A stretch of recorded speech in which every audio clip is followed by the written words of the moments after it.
Can you all hear me? Yeah? Okay, great. Channel 1. Or 3. Okay, well, a very warm welcome to you all. It's really nice to see quite so many people here at 9 a.m. on Friday. Last night in bed I thought there would probably be about 5 people, so yeah, it's really great to see you all here. My name is Dixie Horton. I'm the co-chair of the Internet Rights and Principles Coalition. There is another co-chair as well, whose name is Matthias Kettermann.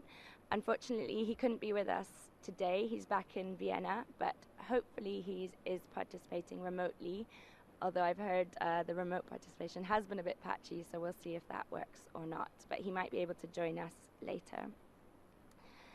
I'm going to start with just a really short history of the coalition, because I think some people in this room might not know.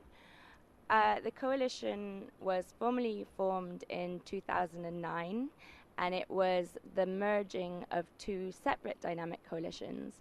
One which was looking at trying to produce a charter for human rights on the internet, and the other one that was looking at what kind of policy principles should be promoted in the internet environment. And so when they formed, we became the Coalition of Internet Rights and Principles, and that's something that has informed our work. Our work has mainly been to try and bring together all the different people who are interested in this subject together, because there are lots of kind of more formal networks, but there are also lots of kind of people who are involved in academic, or only one person in their institution that's interested in these issues, and it kind of gives us a home where we can come together and see if we can work together. And yeah, so we've had a kind of main focus as a coalition, which has been to look at how existing human rights apply on the internet, and also what kind of internet environment we want to create if we want to ensure that the environment is as empowering and as kind of has the highest potential of expanding human rights and fulfilling human rights, because we believe that is one of the possibilities that the internet brings. So we want to protect and support and encourage that. Yeah, and so our work, we had a very long process with lots of feed-in from members all over the world to a charter of human rights and principles for the internet, which, as I say, was looking at existing human rights standards and applying them to the internet. It started with an online wiki, which was a really open process, and then we elected or nominated a group of human rights experts. We have one of them with us here today, Wolfgang Benedict from the University of Graz, who then began to really take lead on the work and refine a version of the charter, which we launched at the 2010 IGF in Vilnius, and to a very packed reception. There was a lot of interest in the work. After that, we had more discussions about it, and we refined a second version, 1.1, which we showed at the 2011 IGF in Kenya. And another really important part of our work has been to take that long charter and to, because it is long, it's about, I think, 25 to 30 pages, and it's quite in-depth, and it goes into the full range of human rights, so not just civil and political. We also look at economic, social, and cultural rights. And so we thought we needed more of an outreach document, something that was easier for people to engage with. And so one of the big things that we've done in recent years is to pull out kind of 10 core principles that we all felt really, really strongly about that had to form the basis. And that was a document called the 10 Internet Rights and Principles. And you can actually see it up on the screen at the moment. And so that's kind of where we are as a coalition. What we want to do today, and kind of where we are at the moment with the coalition. The IRP principles have actually been taken up by different groups. One initiative that's just started, we're going to hear about more, is with the Council of Europe. There's also a movement coming out of the London process, which sounds to me a little bit worrying about looking at accountable behavior online, but they've invited us to be involved in that, which is good because it gives us an opportunity to shape that and make sure that that doesn't go in a dangerous direction. So the plan for the meeting is we are going to have a update of the work with the Council of Europe and a chance to feed into that and gather your input.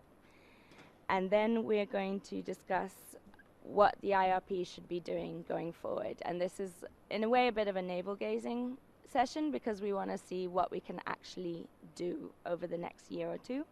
And then finally, we are going to have elections because this is my last year as a co-chair, so I'm stepping down and someone else will take my position. And so that will be at the end of the session. But just to say, we've had lots of problems with our website over the last year, and Marianne has kindly found 2 of her students to work on it, so she's just going to let us know and give us a chance to thank them formally for their work. Hello, can you hear me? Yeah. Hi, good morning. Yes, the website was in trouble. It got hacked and it wasn't very active, so there's nothing worse for work like this to have a website that doesn't work. So 2 of my graduates from the program I run at Goldsmiths in the University of London, which is the Global Media and Transnational Communications program, have very kindly devoted their time and energy and enthusiasm to rebuild the website. So it would be nice to try and scroll down it. You can find it on, what is it again? IRP. Could you give us the... It's IRP Charter, all one word, .org. Yeah, irpcharter.org. So it's still in its early phases, but they've done a lot of fantastic work there. And I'd like to thank formally, for the record, Minda Morea and Keith Hubbard, who are probably still getting up and having their breakfast in London at the moment. So this is the website, and already they've done a lot of work on it. And the idea is that the website can be actually a base for people to at least find out some stuff that actually is alive and well. We also have a listserv, and as you can see, the social media is now built into the website. So that's the official launch. So thank you.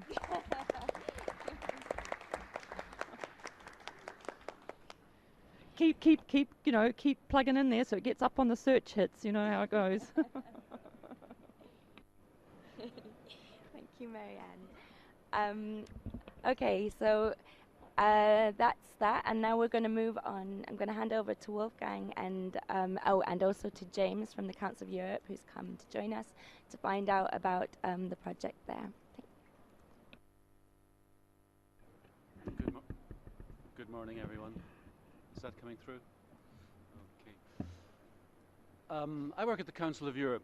It might not be useless to remind you all what the Council of Europe is. First of all, what it's not. It is not the European Union.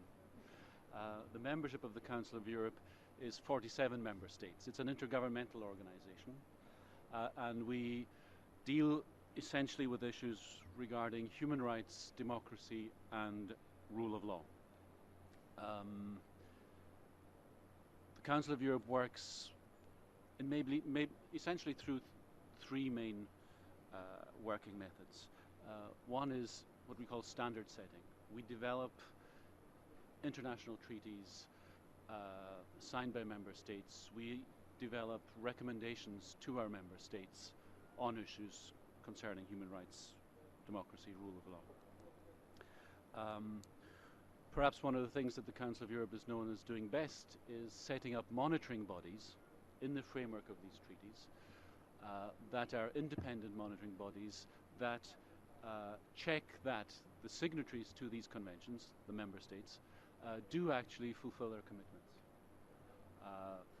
Probably you've all heard of the European Court of Human Rights, and that is the best illustration of monitoring work at the Council of Europe. That was set up in 1950, and it charts out fundamental human rights. What's amazing about the European Convention of Human Rights is even if it was drafted in the 1950s, it does adapt to all kinds of situations and still works very well today on a whole range of issues. And the basic approach of the Council of Europe is that human rights apply online, and that the European Convention on Human Rights can be relied on to address issues and provide remedies to people under the jurisdiction of the member states so that their human rights violations can be redressed. Of course, we've also worked on other treaties related specifically to internet or IT issues, such as the Protection 108 on automatic processing of data, which, as some of you will know, there's been a number of workshops about that. The Convention on Cybercrime, which is a Council of Europe convention, but open to other states. And more recently, we worked on a Lanzarote Convention to protect children against sexual abuse, which has a strong internet component. So that's just to place a little bit the context of our organization. The Council of Europe has been working on internet issues for a long time, and last year there's been a number of soft law texts that many of you will know about, which I won't go into these details, but last year it was decided that the Council of Europe would systematize its work, and we drafted a Council of Europe strategy, which spells out a number of actions that we are to take and to be measured on during the next few years. One aspect of that strategy is maximizing the rights and freedoms for internet users.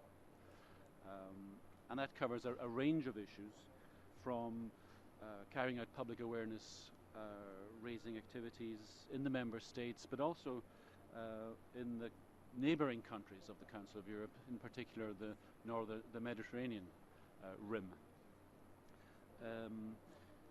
I won't go into all the details of that, but it also includes work developing guidelines on hate speech online, for example. We also want to look into the possibilities of the positive use of ICTs for human rights, in particular looking at incidents or threats to whistleblowers, for example.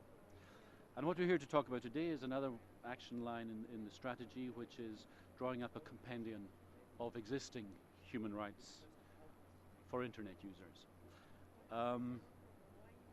You'll have understood that the Council of Europe's approach is that whenever possible we can draft a treaty that would be binding on the signatories and have some sort of monitoring mechanism. The general feeling within the organization has been that the existing treaties can adapt to internet situations, and that there's no need at the moment to draw up a specific treaty, a specific charter of rights, but that it is necessary to bring together in what we're calling a compendium the existing rights, explain what they are, what they mean on the internet, and very importantly, what are the remedies available to users to ensure that their rights are in fact protected. At the end of last year, the Committee of Ministers, which is the executive organ of the Council of Europe, it's basically Ministers of Foreign Affairs, it's the member states, decided to set up a committee under the Steering Committee on Media and Information Society. This new committee is called the DUI, Committee of Experts on the Rights of Internet Users, affectionately known as DUI, Droits des utilisateurs de l'Internet in French. The committee has a number of tasks to carry out, the main one being setting up, drafting this compendium. In its terms of reference, the committee is required to look into rights covered by the European Convention of Human Rights, by the other treaties of the Council of Europe, in the policies and standards of other intergovernmental organizations, and, interestingly enough, other state initiatives by other state and non-state actors. And that brings the link into the work that you are doing here in the coalition. We had a first meeting of the Committee of Experts in September this year. We'll have a second meeting of the experts in December this year. And much of the work of the committee so far has been to look into the excellent work carried out by Wolfgang Benedek on my right, who we called in to, first of all, because of his expertise, first of all, in human rights. I've known Wolfgang for many, many years for his work on the case law of the European Court of Human Rights and his work more generally on international human rights, and because he has developed considerable expertise in the field of internet and internet users' rights. So I think I'll just stop there and hand the floor over to Wolfgang, but I'd be happy to answer questions if you have these. Thank you. I have one question I don't think you answered. When are you expecting the final document to be ready? We're expecting to have something out by the end of next year. Okay, thanks. So we'll hand over to Wolfgang now. Thank you, James. So thank you. Hi, everybody. I think I will say a few words on the process in this committee. First, regarding the composition, it has already been said that this resembles also a cooperation between the Council of Europe and our coalition, the Dynamic Coalition on Internet Rights and Principles, which is also reflected in the membership. We have next to Dixie, Miriam, also Ricky, Frank Jorgensen, or from the states, from the governments, we have Johan Hallenberg, or Thomas from Switzerland. So these are people you all know from the IGF, from the Eurodic, or from other occasions. And one of the ideas was to bring the experience of the work on the Charter on human rights and principles on the internet, which I just circulated, to fruition also on this topic of the human rights of internet users. The full title is Human Rights of Internet Users. Now, I say this because we have a difficult task in the sense that part of user rights are obviously consumer rights. And there's a need to draw a distinction between human rights, which are more towards governments, but also have an effect vis-à-vis third-party actors like companies and so on, private sector, and the consumer rights, which are based on a contractual situation. But sometimes the human rights are also reflected in user rights, which can also be called consumer rights. You cannot make this sharp distinction. I give you an example. If you take the right to privacy or data protection, and we were talking here at the IGF on tracking, and so one of the concerns was to allow the user by a do not track function to avoid this kind of tracking. Now, is this a human right or is it a consumer right is difficult to say, but in any case it is a possibility to break down privacy rights, data protection rights to the practical level. And this is the concern here, to bring the more general, sometimes a bit abstract rights to the practical level, to make them, to empower the user in practice. And here we have already appealed to the members of the Dynamic Coalition and would like to repeat that. This process, which has just been described and which will take about 2 years, will also depend on the inputs of each and everybody here in the coalition and outside coalition. We are just in the process to involving other stakeholders as well from different backgrounds. And we have identified a few questions which we have already shared within the coalition and which should help us, first of all, to map the situation and then also to get ideas how to address the problems to be identified. So some of the questions was what specific human rights, user rights were challenged in your view, what practical legal action was taken to address the problem, how was the problem resolved. So the issue is first, what have been the problems of user rights in practice, which some of you may have confronted. And then what is all important is the question of remedies. So what kind of remedies are you aware of? How effective have these remedies been? Because one of the human rights is actually the right to an effective remedy. And you can certainly go to court in many instances, but this might not be effective. It might not redress the situation in due time. And so we have to look out also for other possibilities.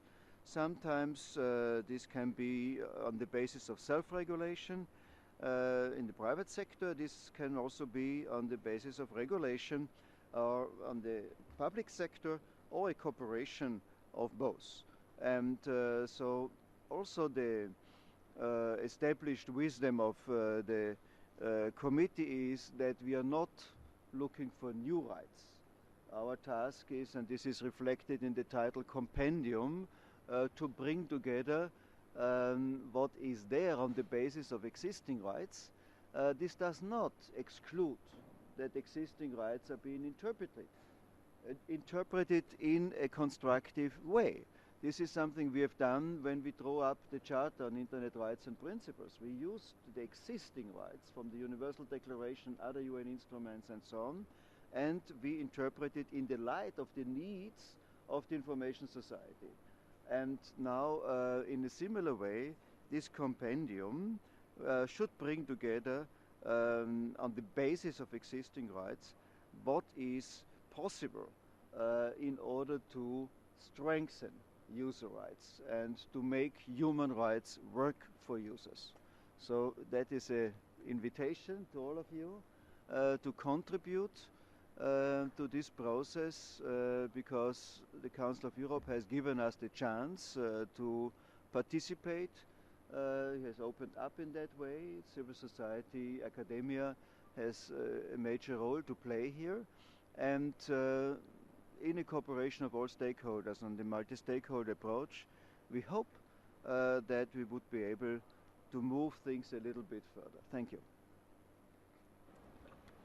Thanks, Wolfgang.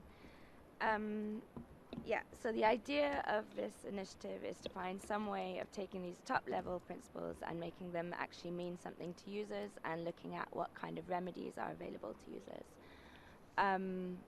But what that's going to look like in practice is still a bit open and up to us as well to try and input and steer that. So I would like to just check now if anyone has any thoughts on that initiative and on, or any examples, because this is one of the things we've been trying to gather, examples of user rights being violated online and there being actual remedies, that because we want to find examples where there is some way forward, where it's not just okay, it's a big space with no accountability anywhere. So if anyone does have any examples and wants to speak now, is there a hand up over there? No, but can you?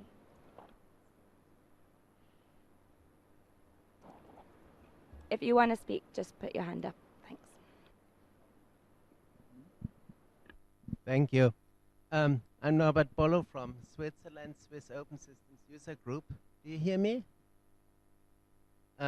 Okay, I'm part of a group of people who think that our rights to privacy are violated by the data retention practice that exists in Switzerland, and we think that our rights are further violated by the fact that when based on the data protection law, you inquire what personal information is stored about you, the providers just stonewall. They don't give you the information. They claim they don't have to give you the information.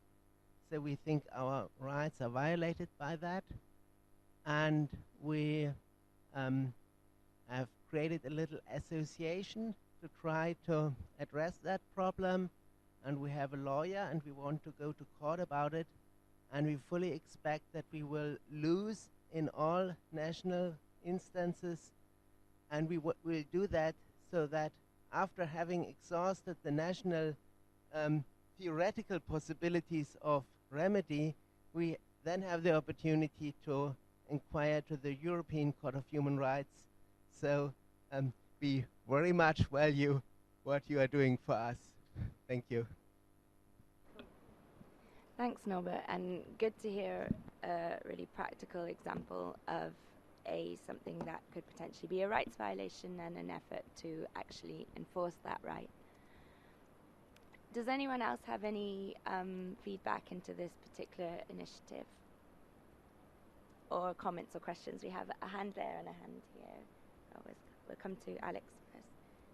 Oh, and yeah, please say your name and where you're with. Hi. Can you hear me? I can't hear myself. Okay. My name's Alex Komninos, and I just wanted to raise the possibility of well, I know anonymity is not a right, but how that would relate to the IRPs, and it does relate to the right to privacy. And when one makes me use my real name, one is also infringing on my right to privacy. And there's a whole host of other issues that come out. The other example is South Korea with the real name policy, which has actually resulted in data leaks of real names and these special numbers that people use to access the internet, as well as even a criminal trade in these. So not allowing anonymity, it has resulted in issues with privacy and data protection, and I'm wondering what type of recourse is available. I know there is some debate in South Korea about abandoning this, and even possibly some court cases. Thanks, Alex. I think I'll hand that over to Wolfgang as our resident human rights expert. I think there are two issues there, one about anonymity and one about data protection and leaks. And yeah, okay. I had the opportunity to be in South Korea in June for a European Asian meeting on internet and human rights, and my impression was that indeed they are giving up that real name policy, and there was a lot of criticism of it. Now, with regard to the right to anonymity, that is something which you can find in the charter which we have drawn up, and which is also part of many legal systems. And it is something which I think is flowing from the right to privacy and data protection. And the issue is the obligation is on the one side on the government. Therefore, in my view, a real name policy cannot be in conformity with those rights as a general obligation. And secondly, the issue is also what happens to the private sector. We had complaints that, for example, Facebook is not allowing for anonymity.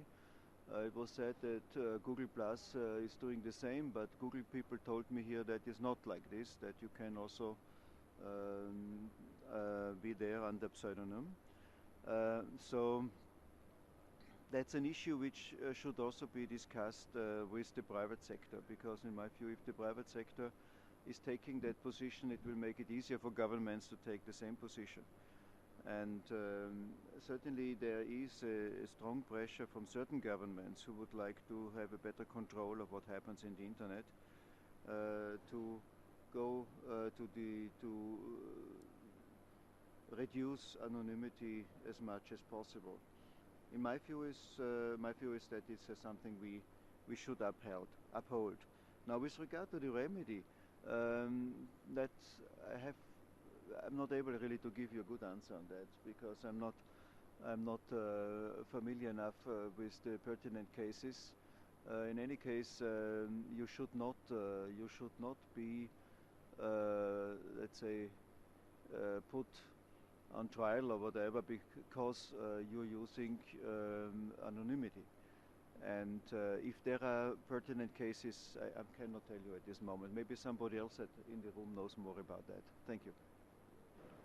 Okay, if anyone else does know more, please there's a hand down there. Please introduce yourself. Sure, thank you. My name is Robin Wilton, and I'm an identity and privacy specialist at the Internet Society. I'd like to pick up on that theme of pseudonymity, anonymity, and real names, and expand a little bit on some of the consequences that can arise out of the sort of point that Alex raised. So, for instance, if you insist on the use of, say, digital credentials to establish proof of age, you may be doing it for the best of reasons to keep unwanted people out of, say, chat rooms that are intended for teenagers. But one of the perverse consequences is that bad actors will then put pressure on people who hold valid proof of age showing that they're a teenager. So, for example, you imagine a middle-aged child abuser then starts to put pressure, either morally or financially, on a child to lend them their ID so that they can masquerade as someone with a valid proof of age.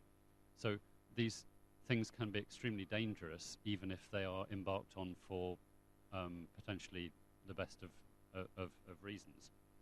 I think there's another policy issue that surfaced this week. One of the participants in a panel that I was sitting in on said that in her view regarding a right of anonymous access, she said she didn't think there was such a thing because she didn't feel that there should be rights if there was no rights holder, and what she meant was no identified rights holder. And I find that really problematic. Clearly there are many instances in which we accord someone or something rights and we don't need to know who it is. I mean, you can't run someone over just because you don't know their name. So I think there are some real problems there. There are clearly some policymaker issues of understanding and clarity that need to be addressed, and I welcome your work in that area.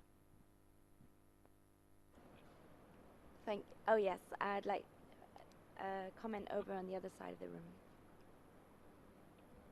Thank you.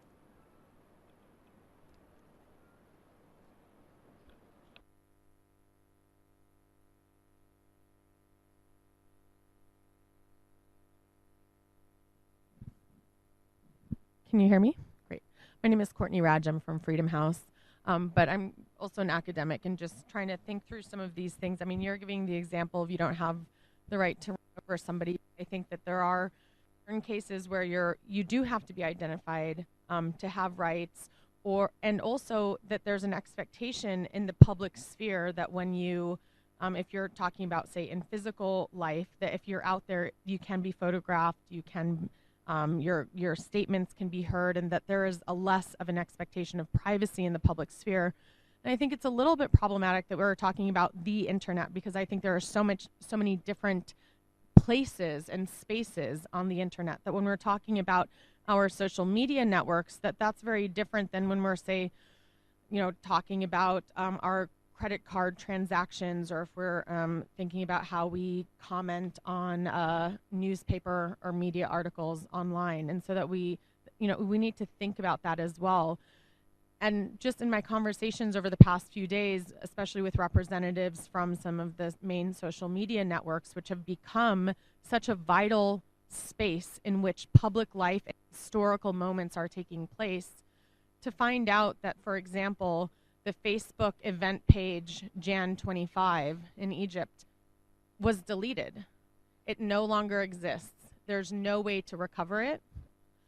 It is, from an academic perspective and a historical perspective, devastating. I mean, that is an amazing historical document. So I think we really have to think about this tension between where there is a very high level in our expectation of privacy and anonymity versus the other public good of being able to reconstruct history and to record history and to be able to, have a public record, again, balancing between where are we acting as public citizens with a lower expectation of privacy versus private citizens in a private sphere with a higher expectation of privacy.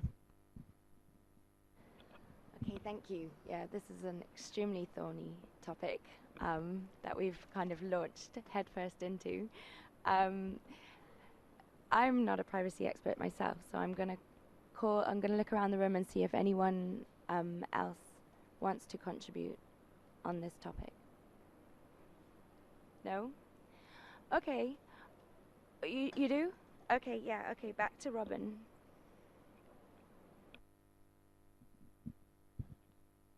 Yeah, sorry, I don't want to take up more airtime, but seeing as I introduced myself as a privacy specialist, I probably ought to pass some comment. And I think you're absolutely right. We need a much more nuanced model of the kind of expectations people have when they put something into what we're going to loosely call the public domain, acknowledging that there are many forms of public domain, and those forms have different scopes, and with each kind of scope goes a different set of expectations. And I think a really sort of poignant example that I've heard this week was youngish children, sort of early teens or younger, who have published photographs to what they thought was an audience of their friends, and then found those photographs republished to a wider audience.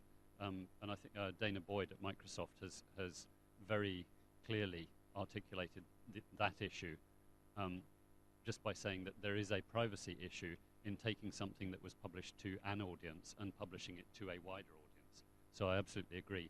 This idea of the public space needs to be segmented and refined and made more nuanced. Thanks. I couldn't agree more. I think it highlights one of the real difficulties with this area, though, as well, that it's complex for us who are presumably experts to understand. So how is a user meant to understand? And I think that's these highlight some of the issues that we need to really try and unpack and then explain in a format that actually can make sense to the people that need to know about it. Are there any other more practical areas around rights and remedies that anyone wants to feed into the conversation? Oh, we've got Olivia over here. Thank you very much, Dixie. It's Olivia Crépin-Leblanc for the transcript record. Just one quick point about what Wolfgang and Benedek told us earlier with regards to Google policy on privacy. I actually happen to have one account on Google that is suspended because I have a Gmail address which I use as a backup address if my main email system fails, but that automatically provides you a Google Plus page. But I don't want to create any pages in there. I don't want people to try and get connected to that. So I've tagged this one as Olivier Crépin-Leblanc second account. Well, the Google trolls have gone through the system and tagged this as not being a real name. And I must say, by the way, that I love Google. I've held Google stock. I know many people that work in Google, and I think they're a great company. But when I then have your profile has been suspended notice, whenever I try to go from my Google Calendar where I use that account, or my Gmail where I use that account, and go over to the Google Plus side of things, I do find it to be absolutely ridiculous. It says here that the names policy requires that you use the name that you're commonly referred to in real life in your profile. Nicknames, previous names, and so on should be entered in the other names section of the profile. So I'm not quite sure how you can then keep your privacy, but fair enough. Profiles are limited to individuals. Your profile will be suspended until you edit your name to comply with the names policy or appeal with additional information. There is no link to any appeal process at all in there. The only link you have is edit your profile. It's like you go or you go in reality. And at the bottom of the page, I'll skip to the end, it just says, we understand that Google Plus and its name policy may not be for everyone at this time. We'd be sad to see you go. But if you If you choose to leave, this is a good one, if you choose to leave, make a copy of your Google Plus data first. Well, thank you, I can at least retain my data. And then click here to disable Google Plus. So you can click to disable or click to edit your profile, but you cannot even get in touch and say, listen, this is really silly, it's my full name, I just don't want people to connect to this one. And examples where redress is not available are also very welcome, and also something that hopefully this initiative will allow us to put a bit of pressure on some of these companies to ensure their users have remedies. Are there any more comments on this aspect of the meeting? Well, I think you've given us some really interesting points to work on. And if people have other thoughts afterwards of areas that we should be looking at in more detail, please do get in touch, put it on the list, or email it to me or Wolfgang or Miriam. I'm going to move on now because time is going faster than I thought it would, to the next section, which is actually the more inward looking. What are we as a coalition? How are we going to move forward? What are we going to work on over the next year? So as you can see, the coalition has a couple of projects on the go. We have the work with Council of Europe, and we are always open as a space. We have, as I say, an email list where people share information and meetings that come up. So one of the things that we found was there are a number of coalitions, but most of them don't seem to be very active. And when we have been most active and most effective as a coalition is when we have had a project, something manageable to work on. And so we really want to think of something useful that we can do over the next year. So to kind of kick this conversation off, I put together a short survey and sent it out to the coalition. And so I would like to feedback the responses that we had and see and use that to kind of set a basis. First of all, I just want to, there were a few spaces where people could add in extra comments, and there were a few comments that to me, I thought were a good kind of starting point. One was the coalition is one of the IGF success stories, and I think that's something we need to remember. We have actually achieved quite a lot already, and that there is room to do stuff in this space. Another one is we need to renew our vision. And a third one is, like all good things, the IRP needs to evolve. So who responded? We had, this gives us a bit of a sense of who's listening on our list. We had 25 people respond from 21 different countries. Of those countries, if we look at it regionally, we see Europe had 13 people, so that's the kind of highest. Latin America had 3 people. South Asia had 3 people. From Africa, we had 2 people. From Southeast Asia, we had 2 people. From North America, we had 2 people. And we had no one from East Asia or Central Asia. So we can kind of get a sense of who's involved and about what stakeholders people considered themselves. And just to note, many people are more than one stakeholder group. So of those 25, 19 people counted themselves as civil society. 10 people counted themselves in academia. 5 of them counted themselves in business. 3 of them counted themselves in technical communities. 3 in intergovernmental communities, and no one from governments. So again, interesting. We can see who's missing in this space. So the first thing that I got to on the survey was to ask why people actually joined the coalition. And 3/4 of the respondents joined because of the project on the Charter of Human Rights on the internet. They thought that that was a worthwhile project to be involved in and something that they wanted to see taken forward. 50% or more also responded that they joined because they thought the IRP is useful as a space to share information about human rights on the internet, and also as a focal point to have a meeting every IGF and come back to and really explore where human rights issues in the internet environment are at. other comments came that people joined because they wanted to have opportunities for learning and for networking with each other, seeing who is involved in this space. And one person commented that they joined because they liked the broad approach, the fact that all human rights were considered rather than just freedom of expression and privacy. So then the next kind of question we came to was what we should do as a coalition going forward, and that's what I'd like us to think more about today. Just to feed in the responses, the joint most popular answers, which each got 15 people were allowed to pick more than one thing, was one, that it should just exist as a space to share information, and secondly, that we need to really work to promote our work, especially the 10 IRPs, so more of an outward-looking approach. 10 people thought that we should work with other forums, and many specified that they particularly wanted us to work with the Council of Europe, so are particularly happy about that. And they thought other kind of forums where human rights are on the agenda, such as the Office of the High Commission of Human Rights, would also be a kind of potential place for us to look at. 9 people, so we're getting smaller amount now, thought that we should continue to kind of look inwardly and work on that charter and try and move it forward. 7 people, so a smaller number again, thought that we should try and start a campaign for a global treaty on internet rights. Thankfully, no one clicked the box that said the IRP should close down, so that's nice.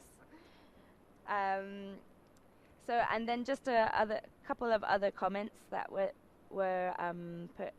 One said we need more depth.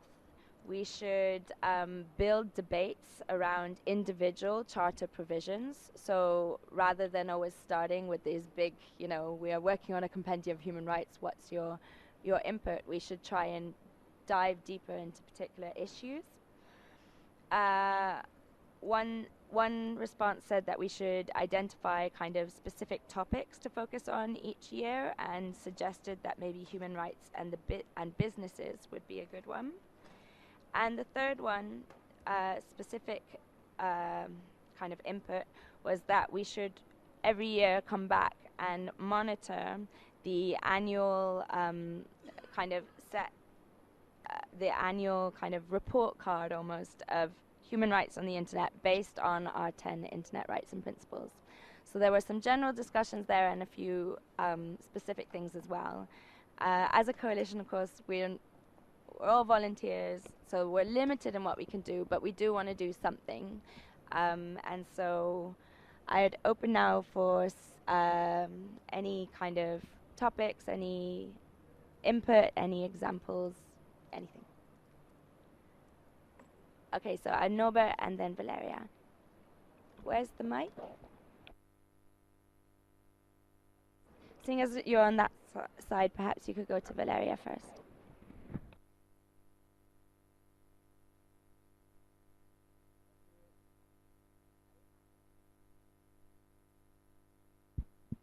Now, can you hear me now? Okay. Thank you for the summary of the surveyed outcomes and inputs. It sounds like a very good set of actions to guide us on the way forward.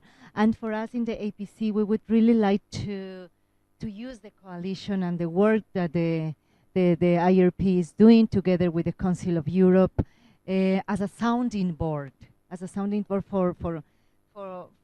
and also as a resource for our community, particularly to help us to analyze human rights on the internet from a social and an economic perspective, and also to develop in further the charter. So we would really like to use the coalition as a sounding board, as a resource for our community. Great, thank you, Valeria. Can you take the mic over? Okay, so that's ways that because the coalition's there as a space, so it can be useful to your work as well and stuff that you're doing over there. then please feel free to use it in that way, because it's only as useful as people make it. One thing that I am recently starting to realize might be very valuable is to develop kind of case law, in the sense of looking at very specific situations and figuring out what our rights and principles, which are really interpretations of well-established human rights. They're international law, they're in national law, they should in principle be followed. What does this mean for this specific situation, and then engage with the stakeholders in that situation to see how they react. Thank you, Norbert. That seems to be another suggestion to kind of pick specific areas and go in a bit deeper. That was actually something I was thinking about the other day as well, whether maybe something that we could do would be each year that we come back to the IGF to pick a certain charter provision or one or two provisions and look at them in more depth and look at what kind of what responsibilities different stakeholders have under that human right, and what examples we have around the world of it being violated or best practice in relation to that right. And maybe we could use that to shine a light also on some of the rights that aren't given as much attention perhaps as well. So that could be a useful way of us then going deeper. I'd like to, Wolfgang. Thank you very much. I didn't tick the box that we should terminate the coalition. Also, that would have been possible because we could argue that we have been very successful looking at the agenda of this IGF as compared to one of the first ones when this coalition was started.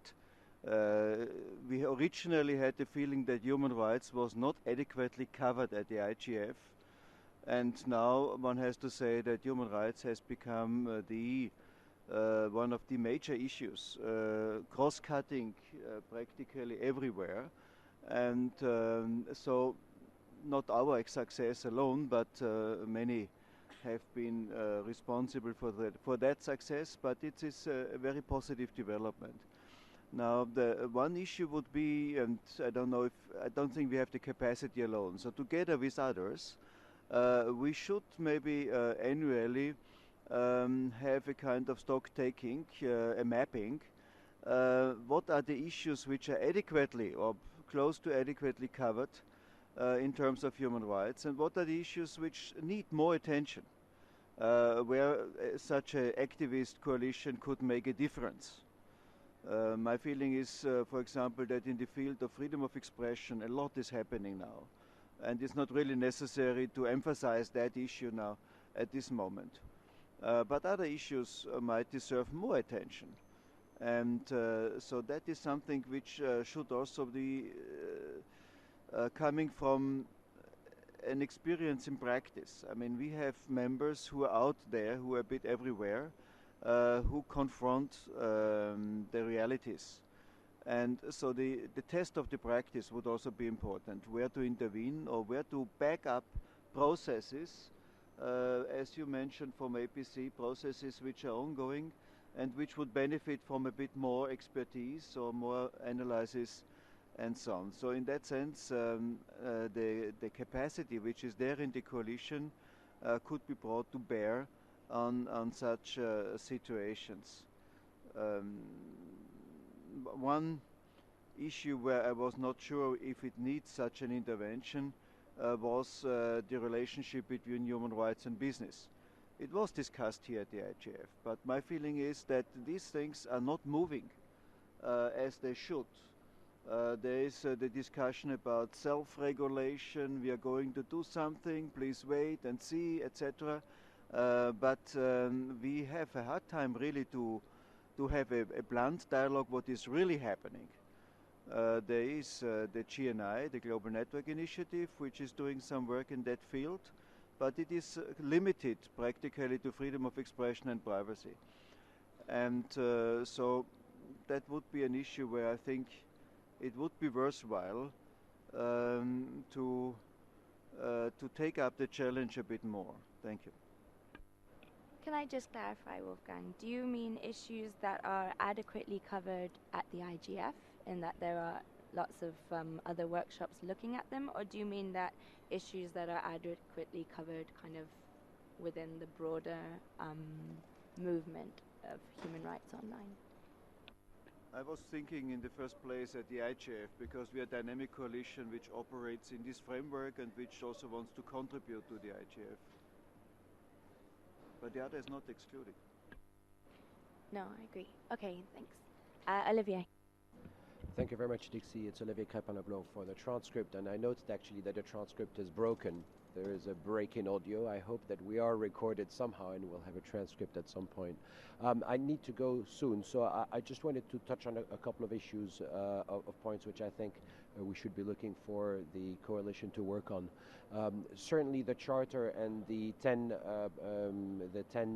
rights, the 10 quick rights, it's an enormous amount of work for a dynamic coalition that started so few years ago.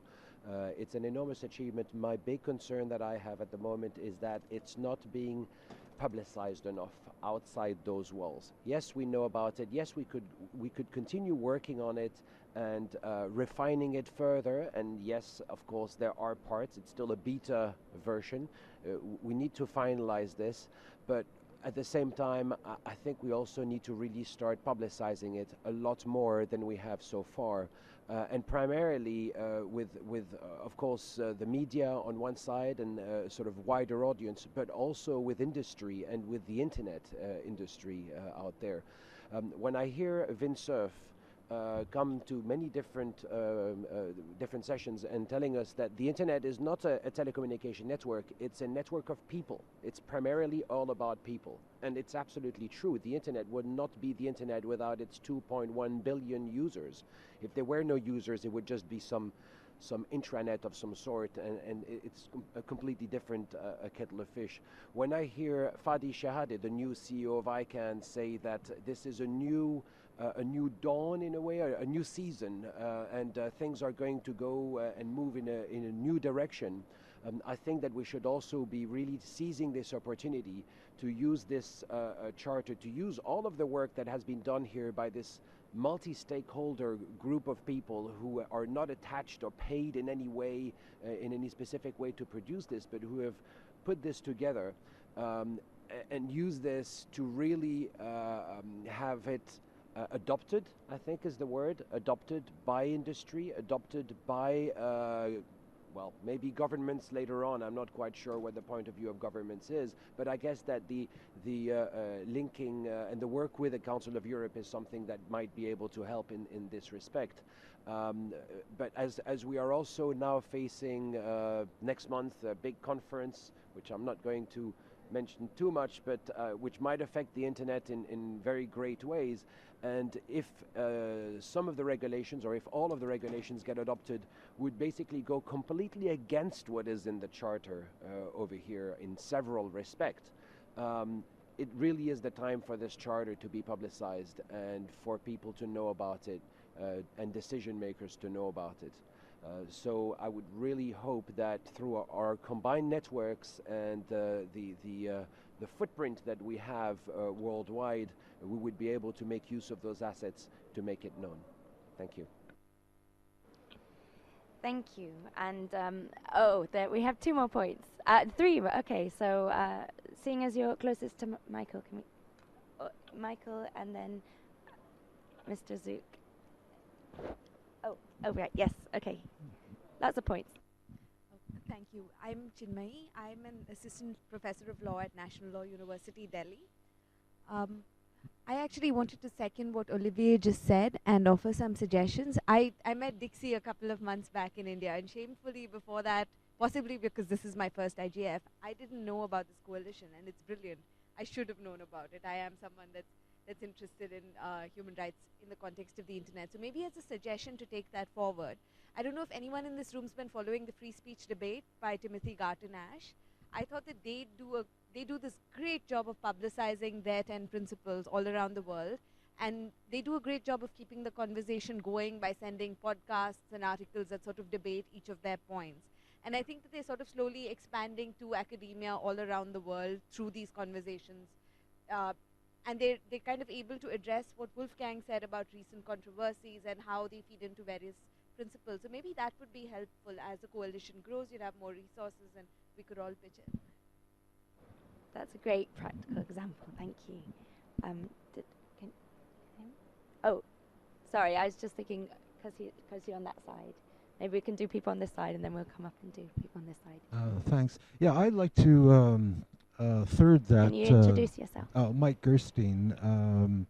I'm an academic and researcher in Canada, and I was involved in the process. I'd like to third that statement by Olivier. I think I think that the document as it stands may not be perfect, but it satisfices at this point and should be put as quickly as possible into a form that is reasonable for widespread distribution, and you know, to move forward with it as a more or less finished document, because I think it really is it's a very well crafted document with quite significant input. I was extremely impressed with the process of its development and with the outcome, and I think that there may be future iterations or future adaptations in response to specific contexts, but I think at this point the going forward should be done in terms of how to make it as widely known as possible, and I guess in terms of the next iteration of the management of the coalition, I think that should be a primary consideration. So that's what I have to say. Again, I think it was a very good, an excellent document and a great process. Thank you so much. Can we bring the microphone around? There's 4 people.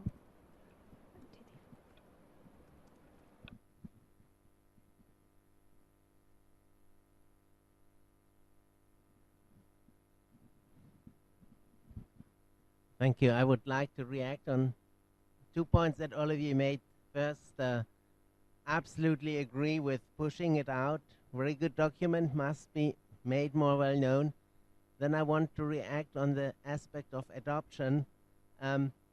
We have very great adoption of human rights in theory. It's more the practical adoption in the moment when it hurts.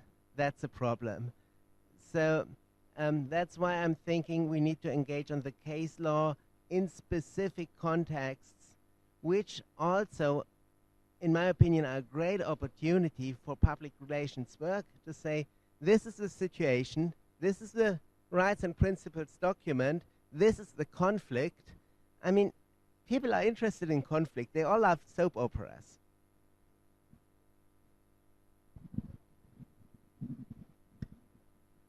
Hi, this is Courtney again. I guess I have a question. You mentioned in terms of the participation in response to the survey, but there's a similar Declaration of Internet Freedom. I don't want to say similar, but there is the Declaration of Internet Freedom that was done by a bunch of, primarily it seemed U.S. groups.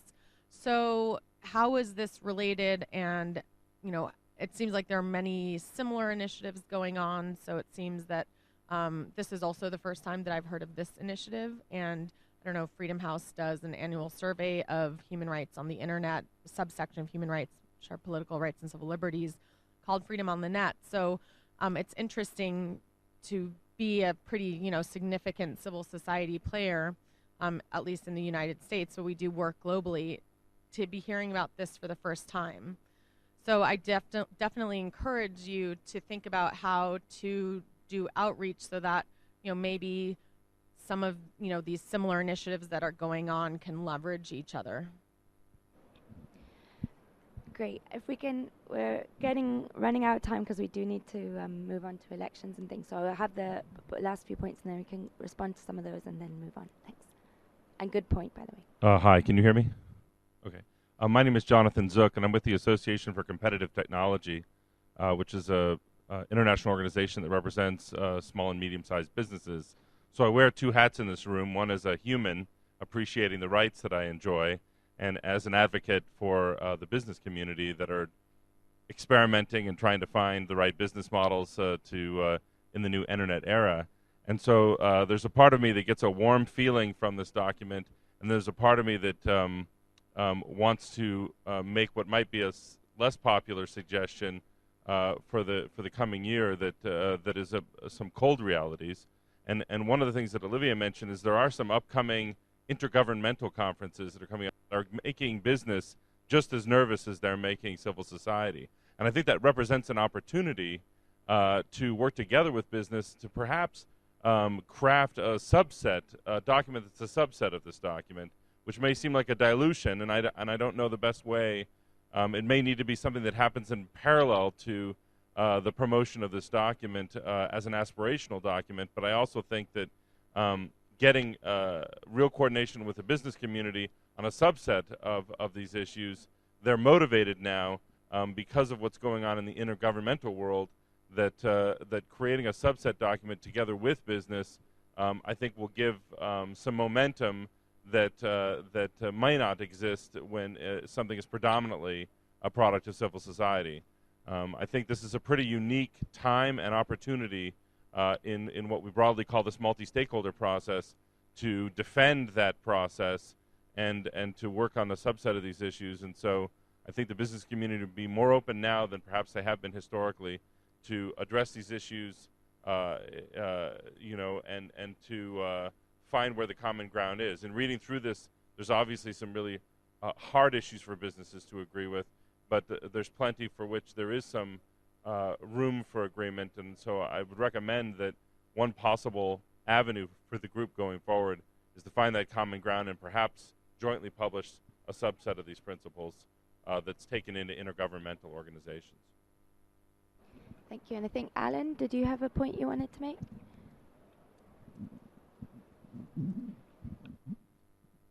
Can you all hear me? My name is Alon Barn. I'm a contributor to the coalition as a civil society member. Just to get back to both the points of Courtney and Jonathan, there are indeed all sorts of initiatives out there that are trying to push for respecting human rights on the internet, either in the form of declarations, or there are also some called, I think, the Silicon Valley Principles or San Francisco Principles that were discussed last year in coordination with business organizations. I think it's very hard to sort of come to one definite set of principles that can be pushed forward that everyone agrees on. I think what we can do as a coalition is to make sure that the principles that we have recognized and that are delineated in the Charter and the 10 short principles that have been mentioned by Dixie, to make sure that we push forward with those and that we make sure that we publish them as widely as possible. And I very much welcome Olivia's comment on that. We need to make sure that policymakers, businesses, and everyone who has some sort of say in how the internet operates and how users get to interact with the internet are experiencing the internet in a way that is respectful to human rights. And we don't need to have some sort of final document which states, which is something that everyone refers to and everyone knows, but I think we should make sure that we keep people aware of what their rights are, what their rights should be, and make sure in that way that policy is attuned to that. Thank you. Thank you very much. Okay, just to close up on that part of the session, there were a couple points there. One, the ITU was brought up a couple of times, so I'd like to say that the Internet Rights and Principles Coalition did just sign on to a statement that was produced by a number of civil society groups at the weekend called Best Bits Statement, which was, I'd say, quite a powerful statement because it brought together in a very crude way northern groups and the global south groups, and that's very crude. I think there's a lot of different opinions in there, but it was kind of a consensual point that was fought from very different viewpoints, and so just to say the IRP has in what capacity we have been looking a bit at the ITU, and also to make the comment about the Internet Freedom Declaration. I think that was produced in a fairly specific context in the United States in response to the kind of domestic situation there with, well, domestic, obviously it has a very global impact now, but with SOPA and PIPA. But yes, there is a need to connect all these different initiatives together. If there are more people working towards the same aims, we do have an opportunity to have more impact if we connect to each other. And the two, there were kind of lots of different points there, and we'll follow up on them as much as we can. I think the one which came through the most really is publicize, like make those links. And so everyone can help us with that. And if you have ideas as well about where we should be, where we need to publicize ourselves, who we should be speaking to, do give that information to us. Thank you. So we're going to move on to the final bit now. We've got 8 minutes left, so not an awful lot of time, but this is election time. So as I said, this is my last year as co-chair. We have one co-chair, Matthias, who I've just got an email from him. He's not able to make it, unfortunately. So we need a new co-chair, and we also need a steering committee. Now, I know some people would like to sit on the steering committee and are not in the room. So what I'm going to propose we do today is try and elect a co-chair and try and look for a few potential steering committee members. Then we can put that call out on the list as well and get a larger list, hopefully with at least one representative from each of the multi-stakeholder groups, although I would imagine we'll have more offers from civil society and academia, but let's hope we can get someone from government and business as well. And then, so the steering committee can be a slightly longer process, maybe over a couple of weeks, but let's try and do the co-chair now. So I'd just like to see, are there any nominations?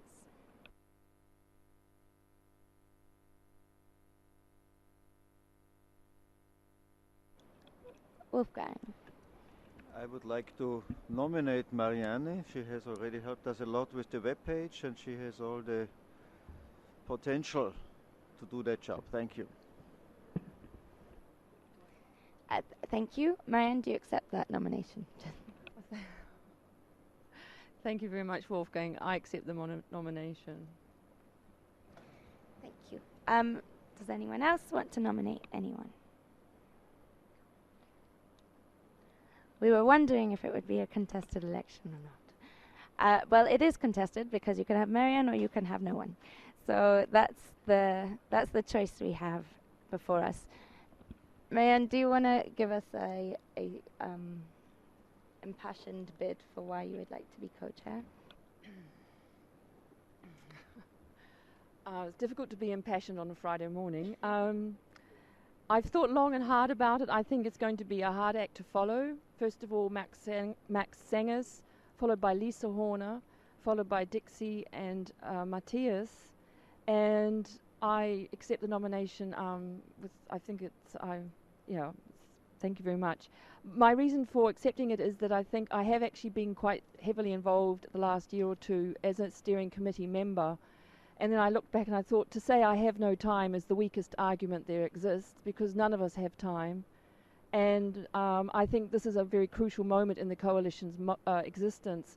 So it's extremely encouraging to hear all these ideas, because actually I'm feeling really enthusiastic that actually people really see the coalition as useful. And as it's a coalition which is a loose, very much online organism. So that's how I see being a co-chair of the groups doing what they do and feeding in. So in that sense, this is not a top-down position. It's very much a coordination and facilitating and hopefully empowering position.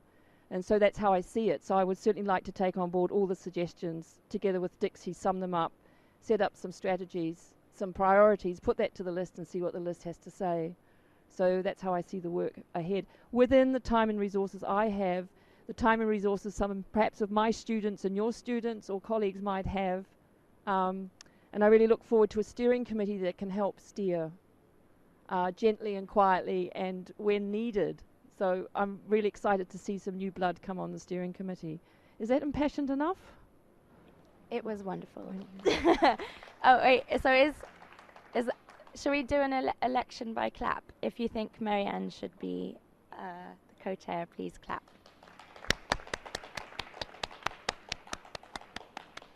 Okay, so everyone apart from the fellow at the end there. I'm not all